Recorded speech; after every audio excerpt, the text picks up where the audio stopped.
శ్రేణులు మహాపాదయాత్రకు పూనుకున్నారు.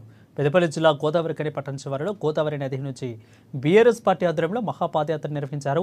ఈ సందర్భంగా పార్టీ జిల్లా అధ్యక్షులు కోరకంటి చందర్, మాజీ మంత్రి కుప్పల ఈశ్వర్, మాజీ ఎమ్మెల్యేలు పుట్టా మధుకర్, నడిపెల్లి దివాకర్రావు పాల్గొని గోదావరి నది వద్ద కొబ్బరికాయలు కొట్టి పూజలు చేశారు. అనంతరం బీఆర్ఎస్ పార్టీ నాయకులు, కార్యకర్తలు పెద్ద ఎత్తున పాదయాత్ర కొనసాగించారు. 6 రోజుల పాటు కొనసాగే ఈ పాదయాత్ర చివరి రోజు ఎర్రవెల్లి చేరుకొని మాజీ సీఎం కేసీఆర్ కలవనున్నట్లు పార్టీ శ్రేణులు పేర్కొన్నారు.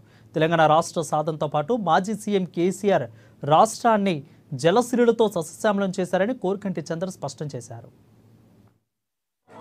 నీళ్లు నియామకాల మీద సాగినటువంటి పోరాటం, కేసీఆర్ గారి నాయకత్వంలో 10 ఏళ్ల ప్రగతి ప్రస్థానంలో నిధులు నియామకాలను సంపూర్ణంగా తెలంగాణ ప్రజలకు అందించినటువంటి నేపథ్యంలో ఈ ప్రాంతంలో నీళ్ల కోసం మిషన్ కాకతీయ నుండి కాళేశ్వరం ప్రాజెక్టు వరకు కేసీఆర్ గారి నాయకత్వంలో గొప్పగా ప్రగతిలో ముందుకు పోతున్నటువంటి సమయంలో కేసీఆర్ గారిని, ఈ ప్రభుత్వాన్ని తప్పుడు మాటలు, దొంగ మాటలు, అబద్ధపు ప్రచారాలు చేసి అధికారంలోకి వచ్చిన తర్వాత నిండు కుండలా ఉన్నటువంటి గోదావరిని ఇలా ఎండబెట్టిండ్రు. ఆనాడు ఎన్నికల సమయంలో కాళేశ్వరం మీద ఒక అబద్ధం ఆడి ఆ అబద్ధాన్ని నిజం చేయడం కోసం ఇలా 100 అబద్ధాలు ఆడుతున్నారు. కాళేశ్వరం ప్రాజెక్టులో నీళ్లు నిలపడానికి అవకాశం ఉన్నా కూడా సముద్రంలో నీళ్లకు వదులుతా ఉన్నారు.